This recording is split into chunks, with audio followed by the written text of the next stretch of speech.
Hello everyone, I'm Dr. Sandhya Gunnal again here to discuss with you the second part of the cerebrum. In this lecture, we'll discuss about the medial surface and the inferior surface of the cerebrum. So lastly, we'll have discussed about the cerebrum, that the cerebrum is the largest part of the brain. Each half of the cerebrum is called as the cerebral hemisphere. We have seen the external features, that it is having the three borders, three surfaces and three poles. This is the superolateral surface, this is the medial surface, and this is the inferior surface. Then we have seen and studied the sulci and gyri on the superolateral surface of the cerebrum.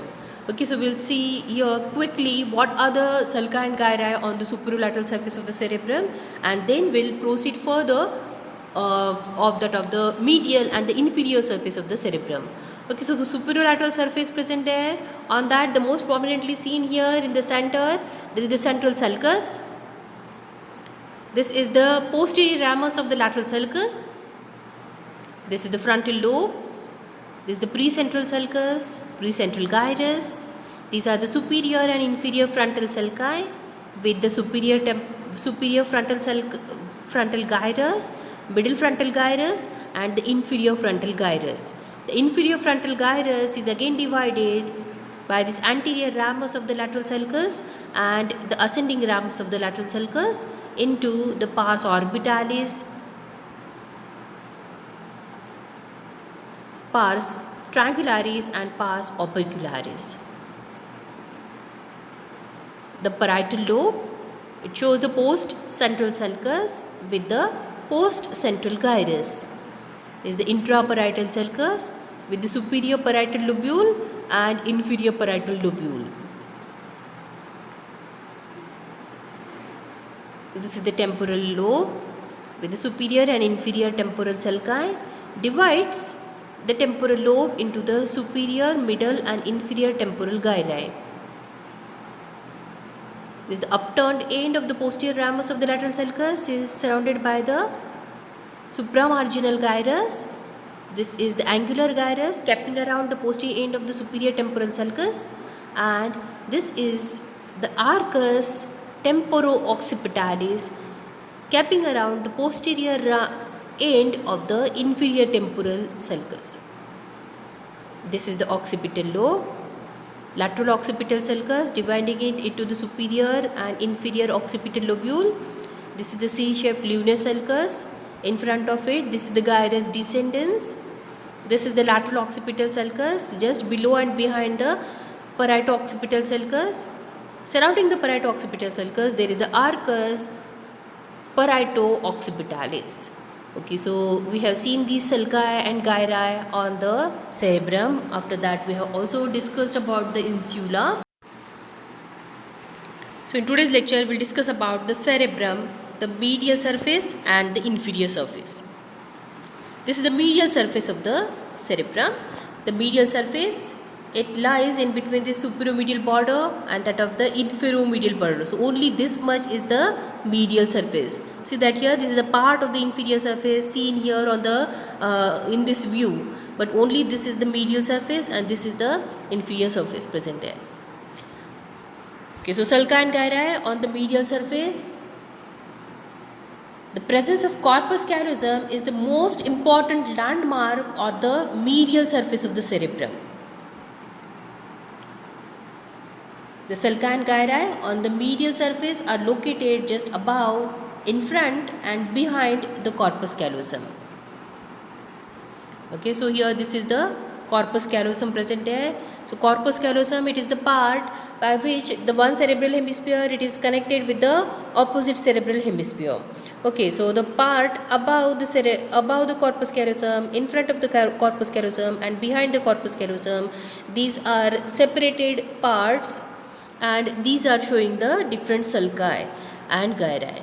Okay, so here this is the corpus callosum. This large comma-shaped structure seen here, that is the corpus callosum. The middle portion of the corpus callosum, that is called as the trunk of the corpus callosum or the body of the corpus callosum. This is the posterior end of the corpus callosum, that is called as the splenium. This anterior end of the corpus callosum, which is bended on itself, so it is called as genu of the corpus callosum, and this anterior end of the corpus callosum, that is called as the rostrum of the corpus callosum. So corpus callosum, this is the largest white matter commissural fibers. These are connecting the one cerebral hemisphere to the opposite cerebral hemisphere. Now below the corpus callosum, whatever this portion seen here, these are the parts of the diencephalon. Okay, so we are not going to discuss about this diencephalon in today's lecture. So here, this whatever the part of the cerebral hemisphere, this is in front of the corpus callosum, above the corpus callosum, and behind the corpus callosum only. Okay, so we have seen here the corpus callosum. I'll discuss about the sulci and gyri seen here on the medial surface. So the first sulcus seen here on the medial surface, that is the callosal sulcus. The callosal sulcus, it is present above and along with the corpus callosum. Okay, so here this one is the corpus callosum. Just adjoining to the corpus callosum, whatever the sulcus present here, whatever the deepened portion seen here adjoining to it, that is called as the callosal sulcus. So this is the callosal sulcus. Okay. Now the next sulcus and gyrus seen here, that is the cingulate sulcus and cingulate gyrus. Now the cingulate sulcus, it is the most prominent sulcus situated 1 centimeter above the corpus callosum. It begins below the anterior end of the corpus callosum and runs parallel to the convex upper margin of the corpus callosum. Posteriorly, it turns upwards to reach the superomedial border of the hemisphere, a little behind the upper end of the central sulcus. The area between the cingulate sulcus and the corpus callosum is called as the cingulate gyrus. Okay, so we'll see in the picture here the cingulate sulcus and the cingulate gyrus. So this is the cingulate sulcus. It is the most prominent sulcus seen on the medial surface. It is the largest one. So here 1 centimeter above from that of the corpus callosum, from that of the callosal sulcus, here there is the presence of the cingulate sulcus. Cingulate sulcus just begins here below the anterior end of the corpus callosum. So from here it runs parallel with that of the corpus callosum by keeping the 1 centimeter distance on the medial surface. So here this is the corpus callosum, it is running behind, and at the upper part here it turns upwards towards the superomedial border. It reaches almost up to the superomedial border behind the central sulcus. This is the upper end of the central sulcus that appears, a small part appears on the medial surface. So this is the central sulcus, and here this is the cingulate sulcus on the medial surface. Okay, so we have got this here. The lower end of the anterior aspect of the corpus callosum, there is a starting point of the cingulate sulcus. From here the cingulate sulcus, it runs parallel with the corpus callosum by keeping the 1 centimeter distance, and just after the midpoint of the superomedial border, here the cingulate sulcus, it turns upwards behind the central sulcus. Okay, so this is the cingulate sulcus. Now the area in between this corpus callosum and the callosal sulcus and that of the cingulate sulcus, this area is called as the cingulate gyrus. This is the cingulate gyrus. Now the rest of the area present there are the presence of the paraterminal and paraolfactory sulci and gyri. Just in front of the lamina terminalis, there are the presence of the paraterminal and paraolfactory gyri and anterior and posterior paraolfactory sulci.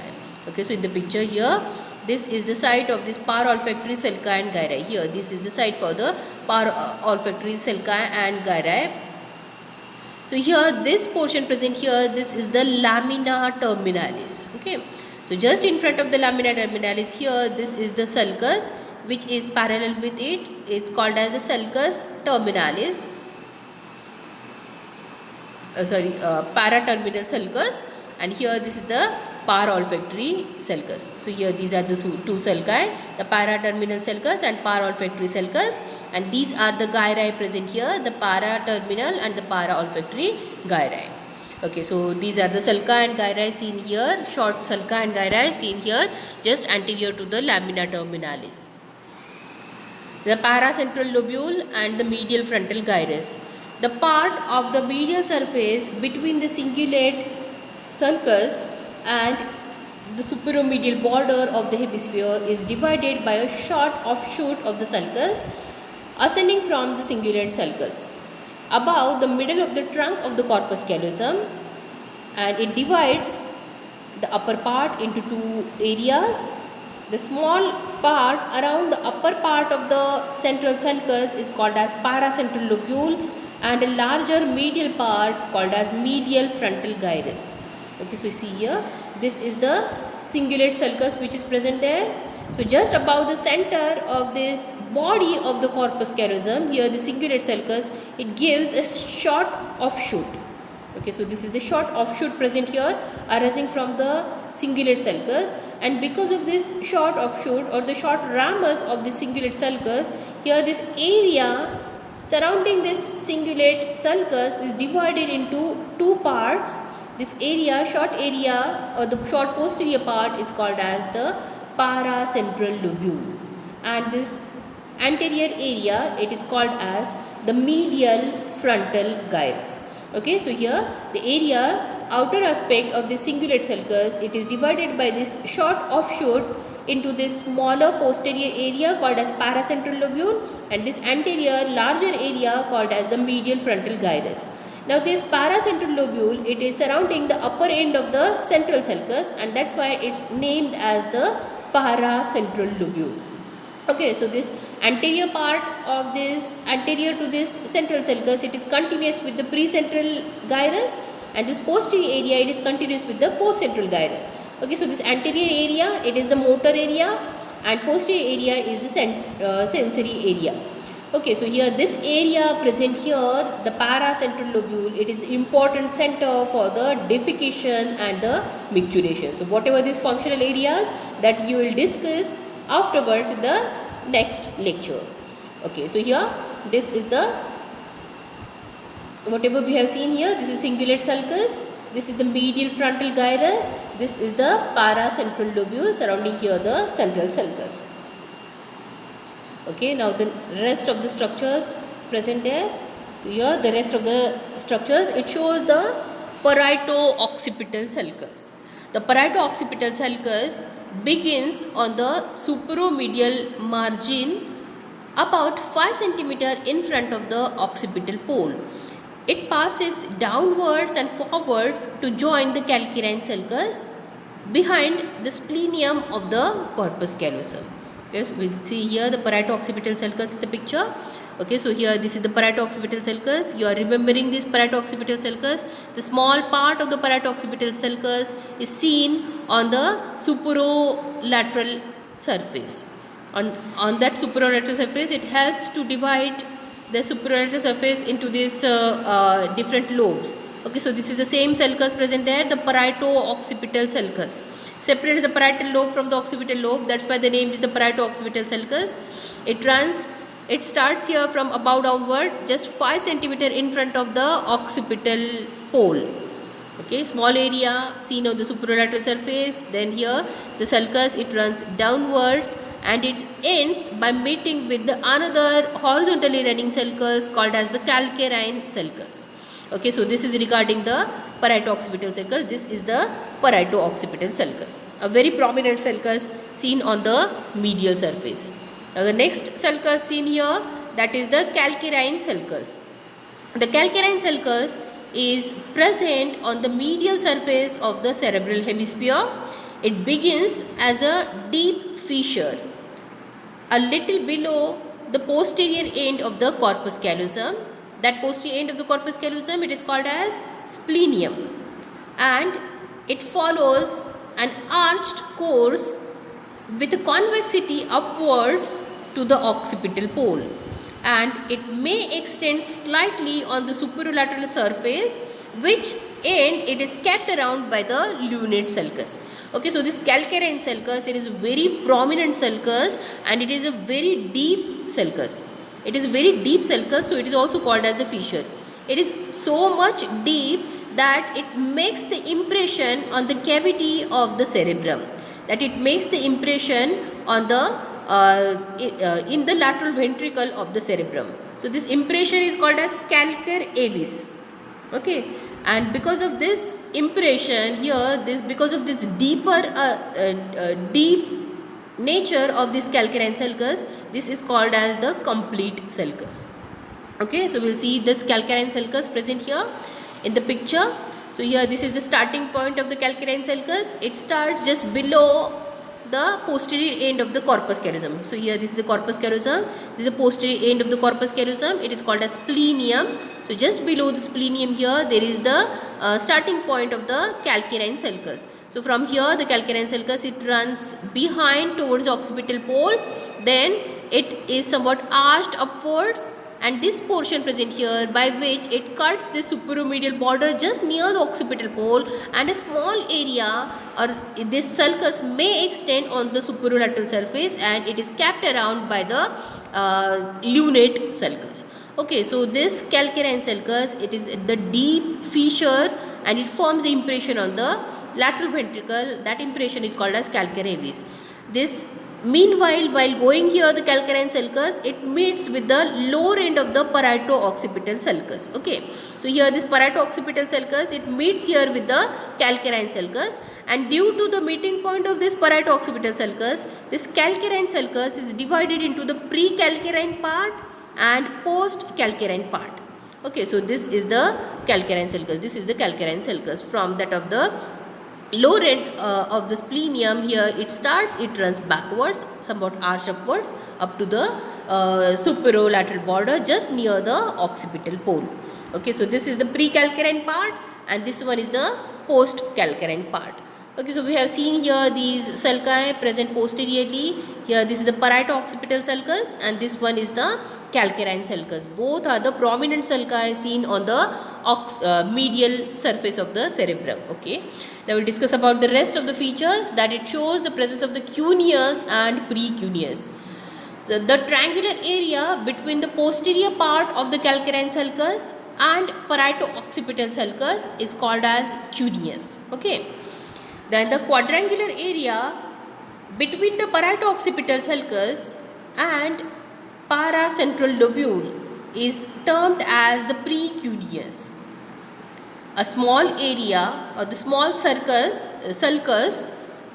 a little above and parallel to the splenium is called as suprasplenial sulcus. It separates the precuneus from the cingulate gyrus. Okay, so we'll see these features, the cuneus, precuneus and the suprasplenial sulcus. Okay, in the picture here, this is the parieto-occipital sulcus, this is the calcarine sulcus, this is the area, triangular area between this parieto-occipital sulcus above and calcarine sulcus below, and the superomedial border here, this area is called as cuneus. Now this area, the quadrangular area present here in front of the parieto-occipital sulcus and behind this paracentral lobule, here this is called as precuneus. Cuneus, in front of the cuneus there is precuneus. Precuneus, it is bounded anteriorly by this upturned posterior end of the cingulate sulcus. It is bounded posteriorly by the parieto-occipital sulcus. It is bounded above by the superomedial border, and inferiorly here there is a small sulcus present there which is above the splenium. So this sulcus is called as the suprasplenial sulcus. Okay, so this is the suprasplenial sulcus. Below the suprasplenial sulcus, this is the part of the cingulate gyrus. Okay, this area which is present here, the cingulate gyrus, it is continuous here with the inferior surface, By crossing this calcarine sulcus, this area it is called as isthmus. Okay, so this we have seen here. This is the parieto-occipital sulcus, calcarine sulcus. This is cuneus, this is precuneus, this is the suprasplenial sulcus, and this area it is continuous here. The cingulate sulcus with the downward, this area is called as isthmus. Okay, so we'll revise again what are the sulci and gyri seen on the medial surface. Okay, so this part present here, the most prominently seen, that is the white matter, which is called as the corpus callosum. Adjoining to the corpus callosum, there is the cingulate gyrus. Okay, there is the cingulate gyrus. Separating the cingulate gyrus from that of the corpus callosum, there is the callosal sulcus. This is the cingulate sulcus. It starts below the anterior end of the corpus callosum. It runs upwards. Its posterior end turns upwards behind the upper end of the central sulcus.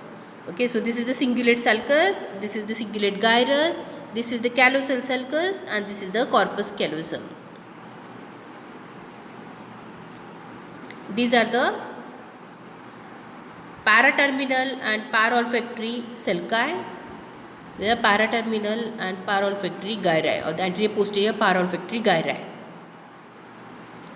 This is a small offshoot from the cingulate sulcus, divides the posterior part called as paracentral lobule, and this is the medial frontal gyrus. The paracentral lobule, it surrounds the upper end of the central sulcus.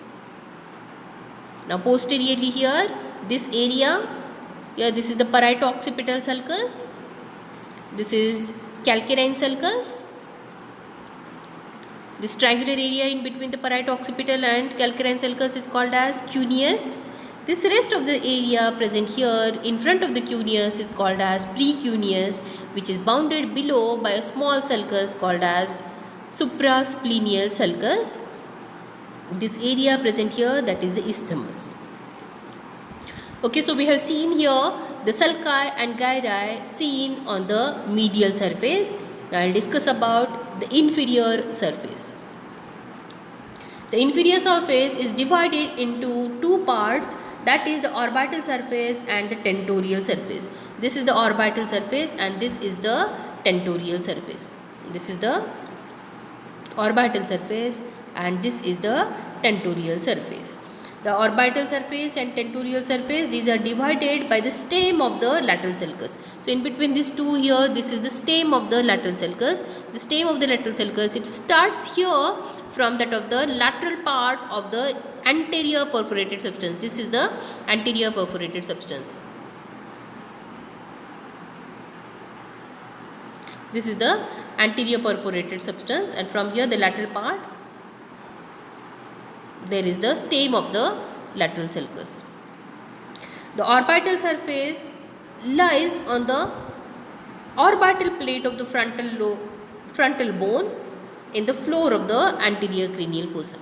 Okay, so here the stem of the lateral sulcus, this anterior portion, it overlies the frontal bone, that is the orbital surface of the frontal bone, and this portion present here, this is the tentorial surface. It is in relation with the tentorium cerebelli and it is separated from the cerebellum. Okay, so we will see the sulci and gyri present on the inferior surface. So first we will discuss about the orbital surface. The orbital surface shows the olfactory sulcus. Olfactory sulcus, it is a straight sulcus which runs antero-posteriorly close to the medial border of the orbital surface. It is called olfactory sulcus because it lodges the olfactory bulb and the olfactory tract. The area medial to this sulcus is called as the gyrus rectus. We will see in the picture here. This is the zoomed area of this orbital surface. Here, this is the orbital surface. This is the zoomed area of the orbital surface. So just near this medial orbital border, here there is the olfactory sulcus. This is the olfactory sulcus. It is a straight one parallel with that of the medial orbital border. Area between this medial orbital border and that of the olfactory sulcus is straight, and that's why it is called as gyrus rectus, straight gyrus. Okay, so we have seen here the olfactory sulcus and gyrus rectus. Now discuss about the rest of the orbital surface. It shows the orbital sulci and orbital gyri. The orbital surface, it is an irregular surface. It shows the H-shaped orbital sulcus. It shows the H-shaped orbital sulcus and divides the area into the anterior, posterior, medial and lateral orbital gyri. Okay, so here this is the H-shaped orbital sulcus.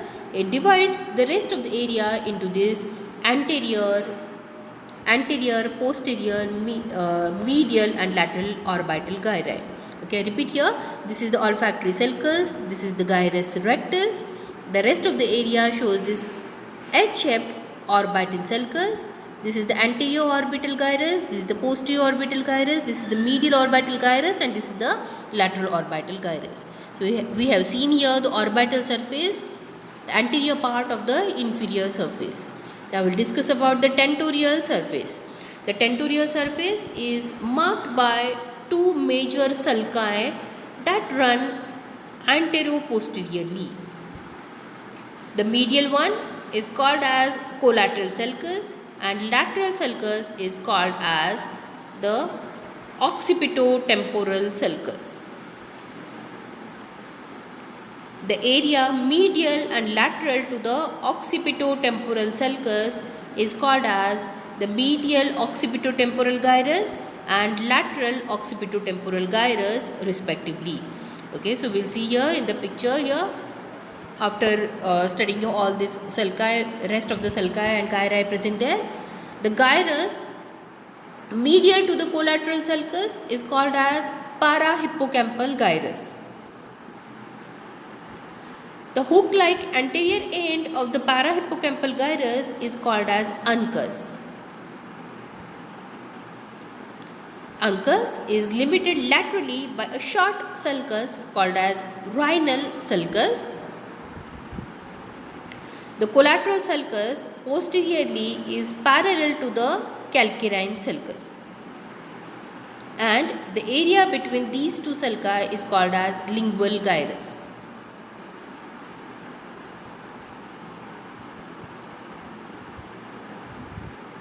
Okay, so we'll see in the picture what are these sulci and gyri seen on the tentorial surface. This is the orbital surface, this is a tentorial surface. This tentorial surface is zoomed over here, the tentorial surface. This is the temporal pole, occipital pole present here. This is the medial occipital border and this is the inferolateral border. So on this surface here, there are the two main sulci seen. So here these are the two sulci present here. This lateral one, it is called as the occipito-temporal sulcus. Okay, this is the occipito-temporal sulcus. It is parallel with that of the inferolateral border of that of the tentorial surface. Now the another sulcus which is running parallel with that of the occipito-temporal sulcus, so it is called as the collateral sulcus. Okay, this is the collateral sulcus. Now the gyri present there. The gyrus lateral to this occipito-temporal sulcus is called as lateral occipito-temporal gyrus. This is the gyrus medial to the occipito-temporal sulcus is called as medial occipito-temporal gyrus. So it is very simple present here. The gyrus and sulcus, these are having the same name here. This sulcus which is present here laterally, that is called as the occipitotemporal sulcus. The gyrus lateral to which is called as the lateral occipitotemporal gyrus, and medial to it the gyrus is called as the medial occipitotemporal gyrus. Okay, now this sulcus present here, it is the collateral sulcus, as it is running parallel with that of the occipitotemporal sulcus, it is called as collateral sulcus. Now this speciality of this collateral sulcus is that it is also the very deep sulcus like that of the calcarine sulcus. Okay, this posterior portion of this collateral sulcus, it forms the impression on the lateral ventricle cavity of the cerebrum. So here this impression, it is called as the collateral eminence. The eminence, which is the impression present in the lateral ventricle. Okay, so it is also the complete sulcus. This is the collateral sulcus. Okay, now the area medial to which, area medial to the collateral sulcus is the gyrus called as parahippocampal gyrus. Okay, so this is the parahippocampal gyrus. Okay, now this parahippocampal gyrus,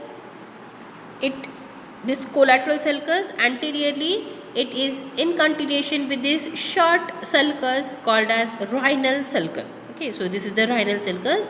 This rhinal sulcus, medial to which and in continuation with this parahippocampal gyrus, there is a hook shaped area, there is a hook shaped part that is called as the uncus.